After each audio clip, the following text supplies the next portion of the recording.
In this week's Big Takeaways video, I will be talking about the things that I thought were the most important in terms of distance education and the best practices. So, my own policy on distance education is that it needs to be engaging. That there need to be ways in which you can measure how if the students are actually learning, and also ways in which you can measure if they're engaging. So, learning needs to be fun, just as much fun as if you'd have it in a real classroom. So I looked at three different sources. There were books and articles that did research on best practices for distance education. I focused mainly on adult learners since that's the area that I do most of my work in. The first one is titled Best Practices in Engaging Online Learners Through Active and Experiential Learning Strategies. It's by Stephanie Smith Budai and Kiana Brown Skipwith. And some of the things that they cover in this book is they talk about how you create engagement beyond just discussion boards. So right now we have things like Blackboard that are a huge advancement from where things used to be. But how do you create engagement in different ways beyond just that? They also talk about experiential learning, where you can actually get people into internships, into study abroad programs, into things that actually get them doing the practical work involved beyond the classroom learning. They cover things like using gamification and social media to enhance learning. They talk about project and scenario based learning, which I think projects are one of the best ways to enhance the learning experience. They do cover building social presence through participatory and peer learning opportunities. So, making sure that people learn from one another as peers within a learning environment. And they also cover assessing if people are actually actively learning and the experience that they're having. So, assessments could be from things like quizzes and tests, and to things like live discussions, where you actually make sure that people are engaging.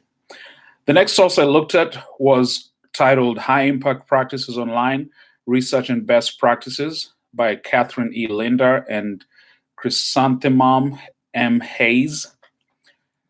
And here they also looked at some of the similar things that I liked. So the main important concepts here included things like having a common intellectual experience, making sure that all the students are actually encountering the same experience, just like they would in a classroom.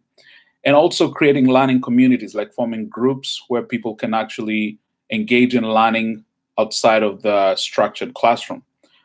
Since online learning is not a structured classroom anyway, you'd have to work extra hard to create those learning communities for them.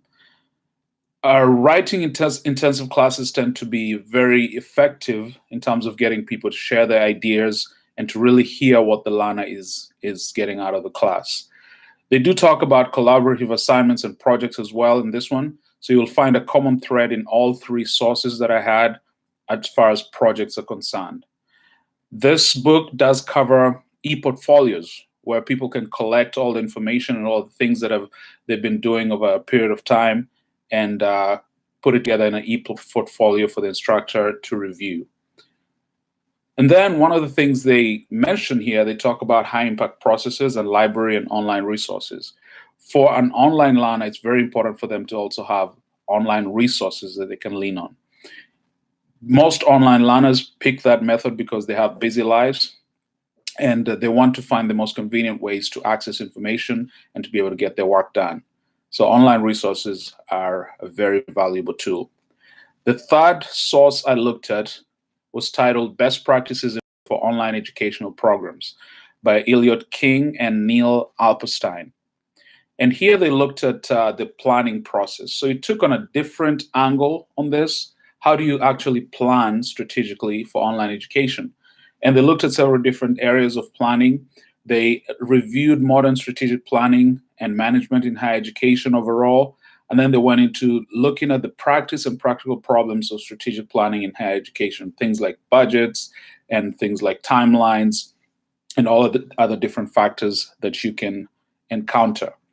They then looked at how to structure the vision and mission because that's what sets the stage for a successful online program.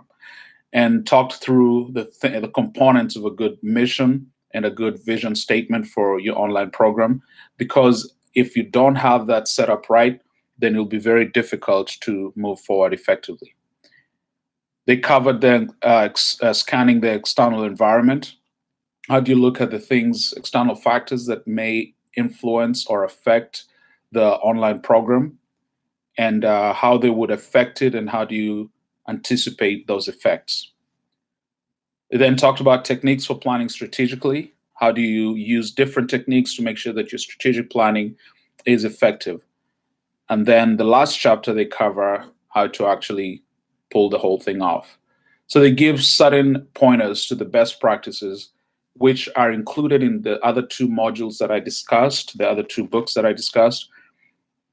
Things like making sure you're doing collaborative learning, make sure you're including some practical exercises, making sure you're including engaging practices, making sure there's measurement and metrics on how to make sure that students are actually learning, and then also things like projects and e-portfolios and access to resources that will be helpful.